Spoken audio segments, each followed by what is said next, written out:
अस्सलाम I am again Aqsa Ali with you और आज फिर से आपके लिए एक मॉरल स्टोरी लेकर आए।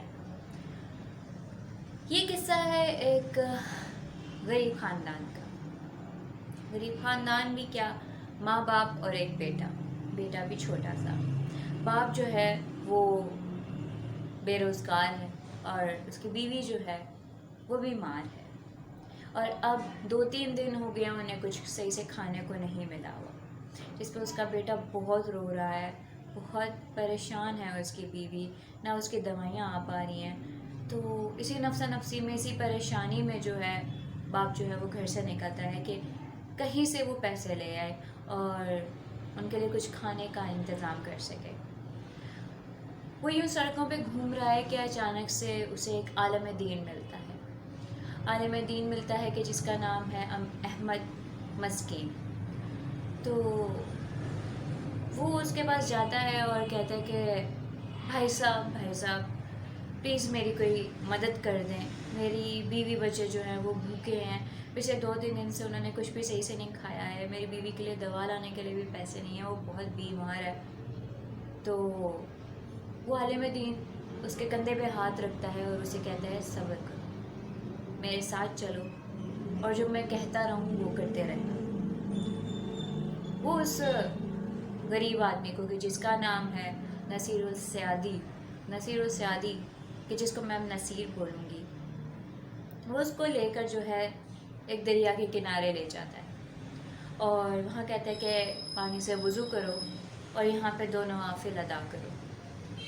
वो 2 नवाफिल अदा करता है और उसके बाद वो नसीर को कहता है कि अब इस दरिया में जो है एक जाल बिछा दो। जाल बिछा देता है। जाल बिछाता रहता है तो जल्द ही उसके अंदर एक मछली जो है वो फंस जाती है, एक आला नस्ल की मछली। तो वो आलिम दीन जो है वो कहते हैं अब इसको बाहर निकालो और इस मछली को शहर में ले जाकर बेच दो और इससे जो भी पैसे हैं उससे अपने बीवी और बच्चे के लिए खाना और दवाई ले जाना। वो नसीर बहुत खुश होता है, वो गरीब आदमी बहुत खुश होता है।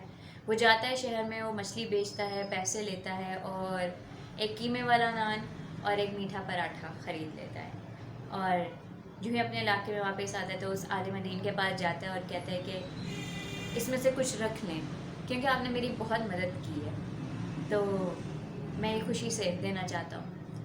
आलिम दीन कहता है कि नहीं, मैंने ये किसी भी मुआवजे के लिए नहीं की थी तुम्हारी मदद, तो तुम जाओ और अपने घर वालों को ये खिलाओ। तो वो सर झुका के कहता है कि ठीक है।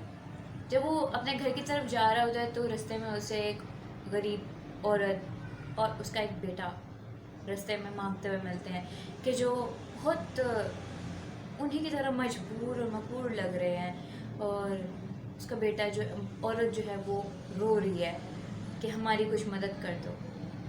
उस गरीब आदमी को, नसीर को समझ नहीं आता मैं क्या करूं, इनकी भी हालत हमारे ही जैसी है लेकिन हमें भी मदद की ज़रूरत थी।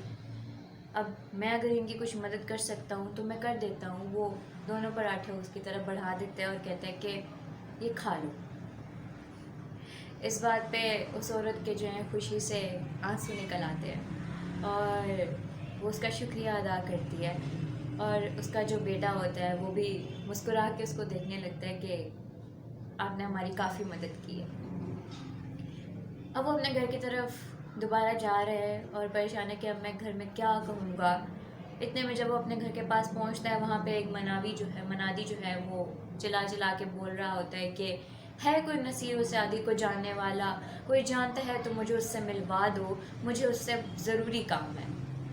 नसीर उसके पास जाता है और कहता है कि मैं हूँ नसीर सयादी। तो वो कहता है हाय बेटा, मैं पिछले कई सालों से तुम्हें ढूंढ रहा हूँ लेकिन शुक्र है कि तुम अब मुझे मिल गए हो।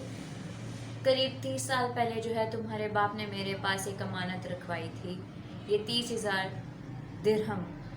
तो मुझे नहीं पता कि उसने इसका क्या करना था लेकिन ये तब से मेरे पास है और मैं ढूंढ रहा हूँ कि मुझे कोई उसका जानने वाला मिल जाए कि जिसके हवाले मैं ये कर दूँ।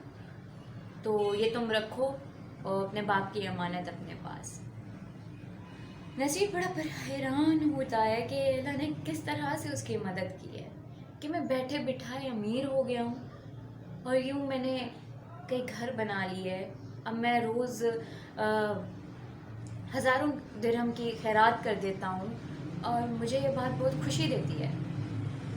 ये चंद साल आगे की बातचीत अब वो शेयर कर रहा है कि मैं अब खैरात करने लग गया हूँ, मैं अच्छी जगह काम करने लग गया हूँ, मैं तिजारत में मेरे काफ़ी मुनाफा होता है, मेरे पास कई घर हैं, तो और मैं जो है काफ़ी बड़ापन महसूस होता है कि जब मैं किसी को पैसे दे रहा होता हूँ, तो यूँ ही आखिरत की बात होने लगती है कि कहते हैं एक रात मुझे ख्वाब आता है कि हिसाब का दिन आ गया है, हिसाब का दिन आ गया है, और मेरे अमाल जो है वो तराजू में तोले जा रहे हैं। जब फरिश्ते जो हैं मेरे गुनाहों का और मेरे नेकियों को जो है उस तराजू में डाल रहे हैं, तो मेरी गुनाहों का वज़न बहुत ज़्यादा है और मेरी नेकियां हवा में इतनी कम। मैं बहुत परेशान होता हूँ कि कहाँ गए मेरे वो सारे के सारी खैरात जो मैं किया करता था। तो वो यूँ दिखाता है कि फरिश्ता मनावी आवाज़ लगाता है कि फरिश्ता बताओ इसे कि कहाँ गई उसकी ये सारी खैरात।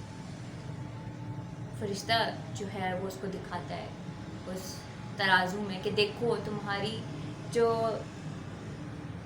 नेकियां थी, जो तुम्हारी खैरात थी, वो सब उस शौक़ में जो तुम अपने जो है बड़ापन दिखाना चाह रहे थे, तुम में एक गरूर सा था, तुम अपना सखीपन दिखा रहे थे, वो उन सब के लिबादे में है। और अब वो नेकियां नहीं रही हैं, वो शो ऑफ है। आपके लिए एक इजी लैंग्वेज, वो शो ऑफ है, तुम दिखावा कर रहे थे, तो वो तुम्हारी नेकियां नहीं रही, वो अब तुम्हारे गुनाह हैं, वो ज़ाया हो गए। नसीब बहुत परेशान हो जाता है कि ये मैंने क्या कर दिया। वो कहता है अब मैं मग़फ़िरत के काबिल नहीं रहा, अब मेरी बख्शिश नहीं हो सकती। मनावी आवाज़ लगाता है कि हाँ फरिश्ते, क्या इसकी कहीं से भी बख्शिश हो सकती है, कहीं से कोई इसकी नेकी मिलती है? तो फरिश्ता कहता है हाँ, इसने जब वो उस औरत की मदद की थी, वो 2 पराठे जो इसने कमाए थे और उनको दे दिए, वो 2 पराठे उसके अंदर डाल देता है, तो उसकी नेकियों वाला पलड़ा थोड़ा सा नीचे आता है। मनावी कहता है कुछ और है कि जो इसकी बख्शिश करवा दे? फरिश्ता फिर से आवाज़ लगाता है हाँ, उस माँ के आंसू कि जो इसने उसको खुशी के आंसू दिए थे उस पराठों के बदले में, वो आंसू उसके अंदर डालता है, तो अब वो लेवल हो जाता है, उसके गुनाहों का पलड़ा और उसके नेकियों का पलड़ा। वो उसी पलड़े को देख रहा होता है कि क्या कुछ और आ सकता है इसमें कि मेरी बख्शिश हो जाए। मनावी फिर आवाज़ लगाता है हाँ फरिश्ते, बताओ कुछ और है? फरिश्ता कहता है हाँ, उस गरीब औरत के बेटे की मुस्कुराहट कि जो उस रोटी उस पराठे के मिलने पे उसने दी थी, तो जब वो उस मुस्कुराहट को उस पलड़े में डालता है, तो अब उसकी नेकियों का पलड़ा झुक जाता है और इस तरह नसीर की जो है बख्शिश हो जाती है। और मनावी आवाज़ लगाता है लो नसीर व सयादी, तुम्हारी बख्शिश करवा दी उस माँ और बेटे ने, तुम्हारे उन 2 पराठों ने। तो नसीर व सयादी की आँख खुल जाती है और वो सोचता है कि मेरी बख्शिश सिर्फ उनके ज़रिए हुई और बाकी सब मैंने अपनी जो है ज़र्फ़ की शहवत में किया। तो ये थी बात कि आप सल्लल्लाहु अलैहि वसल्लम ने भी फरमाया था कि जब भी तुम अगर नेकी करो, सीधे हाथ से दे रहे हो, तो तुम्हारे उल्टे हाथ को पता भी ना चले कि इस हाथ से क्या गया है। इस तरह से करो, उसको कभी मत जतलाओ, वरना वो नेकी तुम मट्टी में मिला दोगे। तो ये था एक किस्सा कि जिससे एक बहुत अच्छा मोरल लेसन मिलता है। होपफुली आपको भी ये अच्छा लगा होगा, आप इसको शेयर भी करेंगे, और अगर आपको ये पसंद आया है तो इसको लाइक कीजिएगा और शेयर कीजिएगा। Thank you.